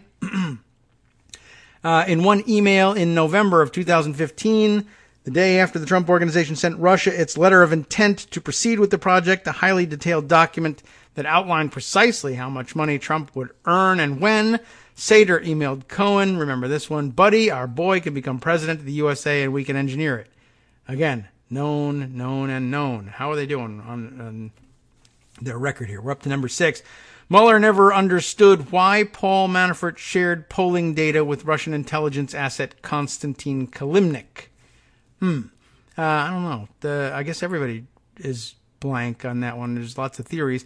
If you're only going to read one section of the Russia-focused Volume 1, tune into pages 129 through 144. That's where Mueller lays out the still puzzling actions of campaign chair Paul Manafort and makes clear that Mueller might not have ever gotten to the bottom of the core question of a Trump-Russia conspiracy. It's an interesting conclusion. The final report is the first time that Mueller has ever addressed the incident, which only came to light because Manafort's lawyers are bad at technology. Mueller adds detail and breaks new ground by saying that the data sharing continued for some period of time, but comes up empty on the most important questions. The office could not reliably determine Manafort's purpose in sharing internal polling data with Kilimnik during the campaign period, Mueller writes, adding also that the office could not assess what Kilimnik or others he may have given it to did with it. Given that the polling data has always been one of the most suspicious actions during the campaign, did Russia's Internet Research Agency use it to aid in their own targeting of American voters? That leaves a glaring hole in the center of the conspiracy investigation. It's indicative of a point Mueller makes Throughout the report, he remains puzzled, he writes, about the sheer volume of seemingly unnecessary lies that emanated from Trump world, and notes that his investigation was stymied by lying witnesses, deleted evidence, and the sheer complexity of investigating shadowy entities and people beyond the reach of U.S. law enforcement. As Mueller phrased it, while this report embodies factual and legal determinations that the office believes to be accurate and complete to the greatest extent possible, given these identified gaps, the office cannot rule out the possibility that the unavailable information would shed additional light on or cast a new light the events described in the report. That's a long-winded prosecutorial way of making clear that the report isn't exactly a total exoneration of the idea of Russian collusion, more that they were never able to establish evidence on such beyond a reasonable doubt. I think most people have probably reached that conclusion as well. Number 7, Donald Trump runs his White House like a mafia boss. And so far, I don't think we've missed many of these at all, but it's interesting as a recap. When Michael Cohen testified before Congress this winter, he made clear how much Donald Trump operated his family business like a mob boss, speaking in code, refusing to have written agreements, prizing loyalty. Mueller's report is littered with examples that read more like the behavior of a mafioso than a commander-in-chief, from pushing FBI Director James Comey for loyalty, to chastising White House counsel Don McGahn for writing down notes, to sending private messages through intermediaries asking for continued silence, to making public attacks on those who, like Cohen, flipped. Just because it's familiar behavior from Trump by now doesn't make it any less troubling. Good reminder, I guess. Number 8, Maria Butina and the National Rifle Association aren't mentioned at all, but we've figured out what's up with them and what the connections there may be, after all. More conspiracy-minded Muellerologists have long zeroed in on the P-tape and Michael Cohen's trip to Prague, a rumor specifically debunked by Mueller in his report. But the odd case of the alleged Russian spy arrested in the midst of Mueller's investigation has left observers wondering if a larger Russian effort involving the National Rifle Association was also afoot. In the end, Butina's name doesn't appear in Mueller's report at all, unless it's redacted. Neither do two key unresolved threads, the Alpha Bank server and Trump's data firm, Cambridge Analytica. Oh, that's a good reminder. We haven't discussed that. Based on redactions, it also seems unlikely, although not impossible, that any of those matters are part of the 12 still secret investigations handed off to other prosecutors. Mueller does have one intriguing, newsy footnote on page 14 where he says other Russian entities may have engaged in active measure operations against the U.S. In fact, one of the conclusions drawn from the totality of Volume 1 is that while the GRU and the IRA efforts were clearly well-funded, coordinated, and well-executed, there doesn't really seem to have been a sweeping conspiracy on the Russian side either. Many of the Russian contacts to the Trump campaign appear too haphazard to be part of an active intelligence effort. Even the suspicious June 2016 Trump Tower meeting comes across in Mueller's report as more of a bungled miscommunication than a key part of a conspiracy. If one of the takeaways of the report is that the Trump campaign was simply never organized enough to engage in a conspiracy, that they had the motive and the willingness to collude but never got their act together to do so, it seems possible that the Russians weren't organized on their side enough either. There's a possibility, and I think they were just putting out feelers everywhere. There were probably lots of Russian operators saying, I'll get in good with Putin and the Putin regime if I happen to be able to exploit this side story too. I think everybody's pretty well focused on what they want to get and who they want to get it from. It's just a matter of where they happen to land. Number 9, Mueller goes to great lengths to demolish William Barr's theory of obstruction. One of the major overlooked sections of the report is a roughly 20-page portion, akin almost to a Harvard Law Review article, at the end where Mueller's team makes clear how vigorously they disagree with Attorney General William Barr's controversial memo last year. At the time, Barr argued that the obstruction statute doesn't apply to the president. It's easy to imagine Mueller team member Michael Dreeben, perhaps the Justice Department's best appellate lawyer, laboring long and hard over pages 159 to 181 of Volume 2. The report argues that the idea that the president can't obstruct justice is contrary to the litigating position of the Department of Justice and is not supported by principles of statutory construction. I think we knew that as well.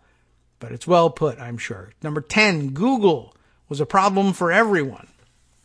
I'll leave this one to Wired, I guess. Facebook, Twitter, and Instagram have received plenty of attention for the way Russia's Internet Research Agency weaponized their platforms, but reading through the Mueller report, it's hard not to escape how Google caused problems for the Trump campaign in 2016.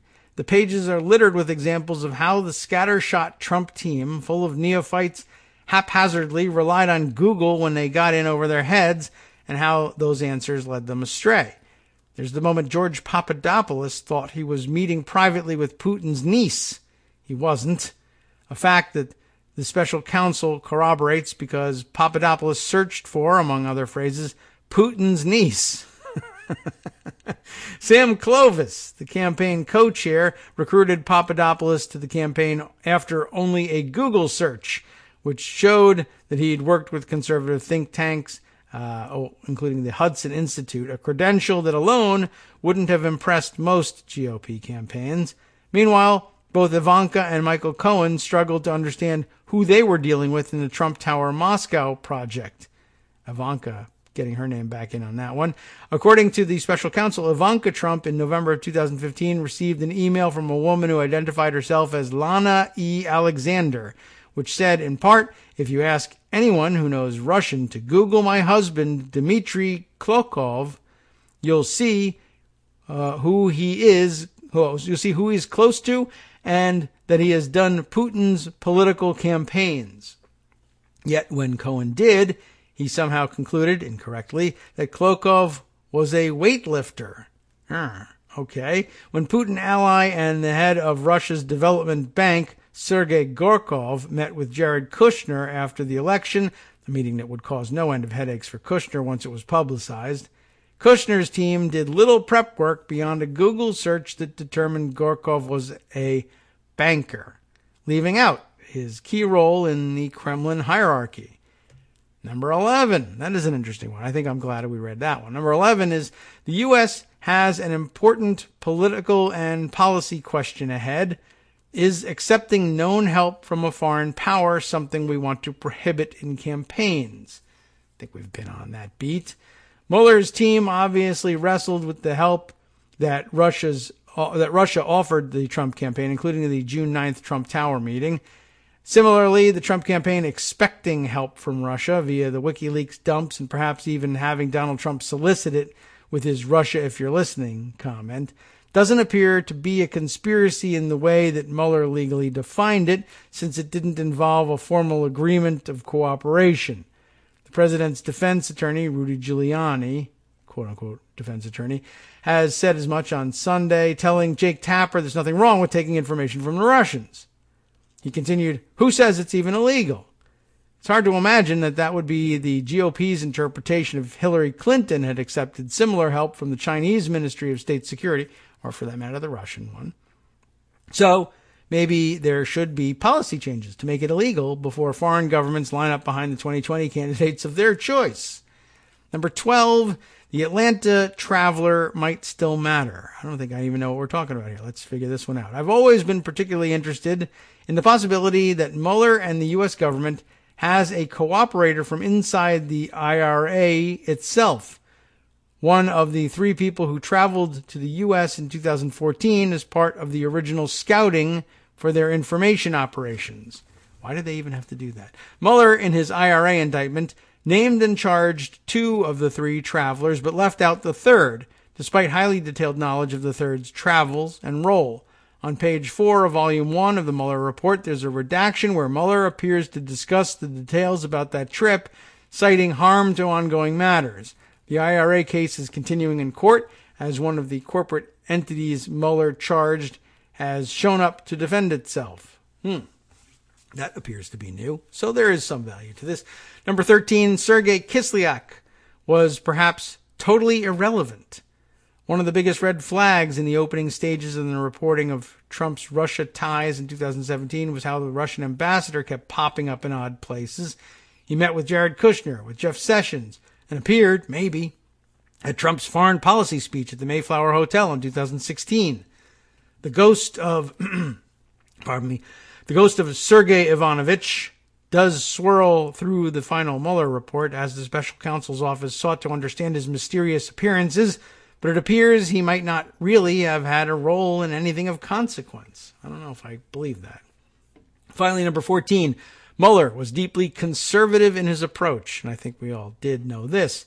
So we might as well read this one to wind things up. In almost every section, Mueller makes clear how legally and investigatively conservative he was. He pursued every avenue, racking up more than 2,800 subpoenas and 500 search warrants along the way, but also stopped short of charging any case where he wasn't 100% certain of a crime. Far from the witch hunt that Trump spent 2 years attacking, Trump should be deeply grateful that Mueller isn't his own equivalent of a Ken Starr. The report is bad enough for Donald Trump as it is. Almost any other prosecutor, especially one who likes to grandstand, would have brought far more charges against the president's world, including most likely charging the president himself with obstruction. As it stands, Mueller has clearly left that question instead to Congress, and I don't think that it's even possible to have missed that point in the reporting on the Mueller report. I don't see how anybody might have missed that one. Okay, let's turn then to, let's see. I'm somewhat curious on the Columbia Journalism Review's approach to this, if we can get rid of their pop-up windows. What's their general tack on things? I don't know. We may skip this one for the day and maybe perhaps review it for possible inclusion on Friday. But I'll give you the link to it in case we don't get to it. And maybe instead the time is better spent elsewhere. Perhaps with Michael Schmidt's New York Times entry, Mueller report reveals Trump's fixation on targeting Hillary Clinton. This one I'll have to read out of the Pocket View, of course. Attorney General Jeff Sessions had a tenuous hold on his job when President Trump called him at home in the middle of 2017. The president had already blamed him for recusing himself from investigations related to, of course, the 2016 election, sought his resignation, and belittled him in private and on Twitter. Now Mr. Trump had another demand. He wanted Mr. Sessions to reverse his recusal and order the prosecution of Hillary Clinton. For what? I do not know. Let's see if they even come up with a theory. The gist of the conversation, according to the Mueller report, quoting Mr. Sessions, was that the president wanted Sessions to unrecuse from, quote, all of it. Mr. Mueller's report, released last week, brimmed with examples of Mr. Trump seeking to protect himself from the investigation. But his requests of Sessions, and two similar ones detailed in the report, stands apart because it shows Trump trying to wield the power of law enforcement to target a political rival, and a step that no president since Richard Nixon is known to have taken. And at the time Mr. Trump pressured Mr. Sessions, the president was already under investigation for potentially obstructing justice and knew that his top aides and cabinet members were being interviewed in that inquiry. He's just a dumb guy. That's my take on it.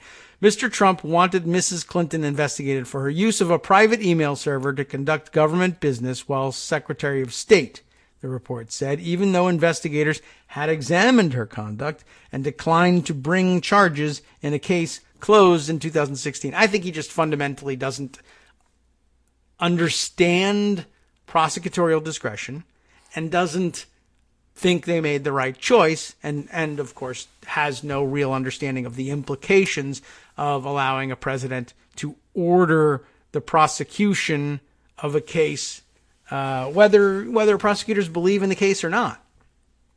It's still improper, even if they're about to charge, to intervene on in these subjects.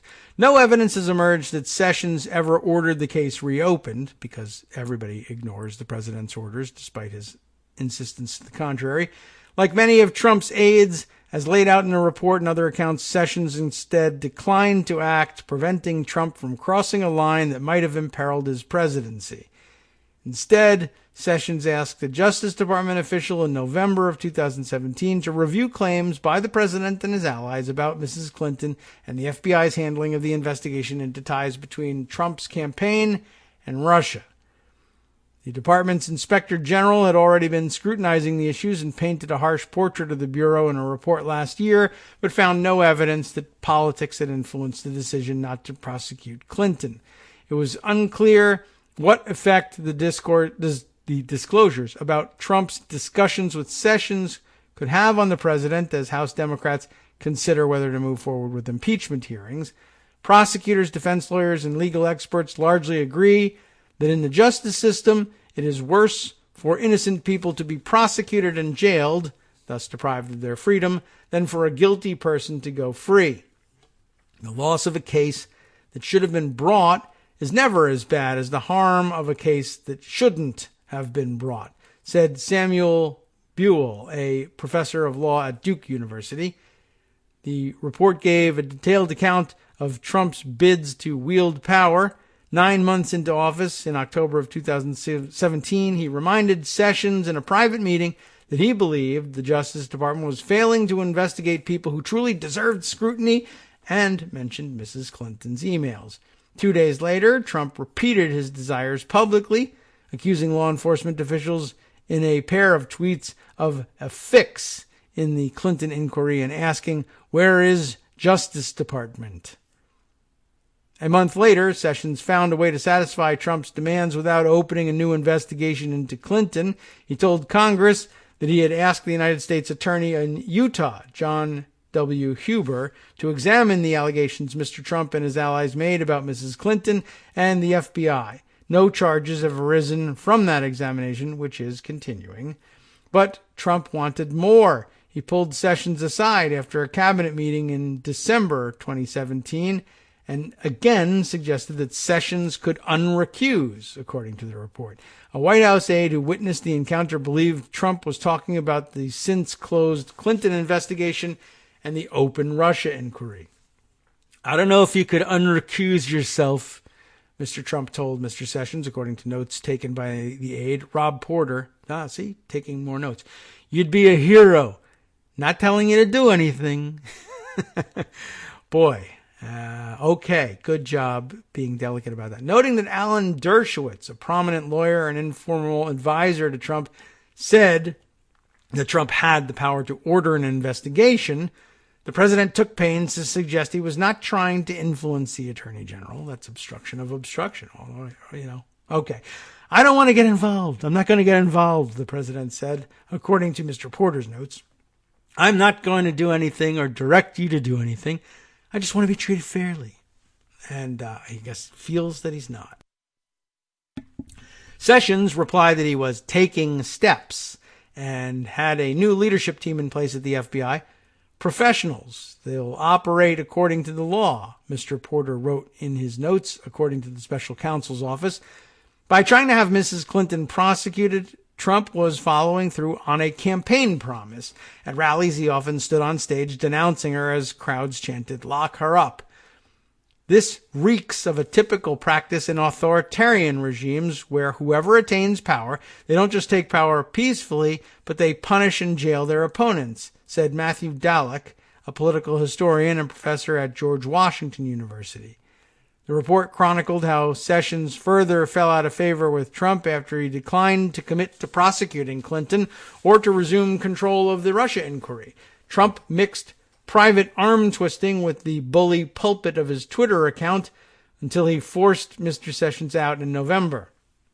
"I put in an attorney general that never took control of the Justice Department, Jeff Sessions," Trump said on Fox News' Fox and Friends in August of 2018. Beyond Mueller's report, there's evidence that Trump has continued to try to push the Justice Department to bend to his wishes. He told the White House counsel, Don McGahn, in April 2018 that he wanted the Justice Department to prosecute Clinton and the former FBI director, James Comey. Two people familiar with the conversation have said. Mueller's report made no mention of the encounter with Mr. McGahn. He never conveyed the request to the Justice Department, but had aides write Mr. Trump a memo that laid out the risks of impeachment or losing re-election if he took such a step. Giuliani faulted the Obama administration for declining to prosecute Clinton. "It was crying out for prosecution," Giuliani said. "I could have prosecuted that case with my eyes closed." He probably prosecute a lot of them with your eyes closed. It was unclear from the report whether Trump appreciated the difference between using his power to target Clinton and trying to insulate himself from law enforcement scrutiny. Mr. Buell noted, it is more likely, he said, that Trump simply viewed the Justice Department and the FBI as institutions that worked for him. All of his demands fit into a picture that he believes the apparatus is mine, Mr. Buell said. I think that's probably true. Trump has kept up the public lashings of law enforcement officials and Mrs. Clinton. There are no crimes by me at all, he wrote on Twitter on Wednesday. All of the crimes were committed by Crooked Hillary, the Dems, the DNC, and dirty cops, and we caught them in the act. Except he didn't and can't prosecute any of them because there's nothing there. Okay, very interesting. Just interesting detail and a good narrative about something I think we knew about him for a long time. But why not share it? Let's see. Just a few minutes left here, so we'll save a couple of these other stories for Friday and throw out these 2 or 3 tidbits that I think are of some interest. We had the news development yesterday of action in, you remember this one? The Chris Christie Bridgegate story. Essentially, it's the story of what was her name that ended up taking the heat for it. It was Bridget Kelly, I guess, is taking the rap for this, and she says that she is eventually going to be speaking up and telling the truth about how she's taking a fall, not voluntarily either, for Chris Christie. So that very interesting as well. I mean, he's not a big player in the news the same way he used to be, but it's well worth thinking about and investigating. Another is a interesting story. Why do I have it's reported from law.com. I think we've been there before. But just an interesting story. And it's weird how this happens to Donald Trump everywhere. He's just a magnet for this sort of stuff, mysteriously enough. Man accused of phony lawyer act was co-founder of pro-Trump campus group. Before he allegedly posed as a lawyer, Lambert, who are we talking about here? John Lambert, founder of Students for Trump, was in college when he co-founded Students for Trump, and as a leader of the group, he appeared on TV and shared a stage with Milo Yiannopoulos, another person around whom con men, for some strange reason, tend to congregate with fair regularity. So, very interesting.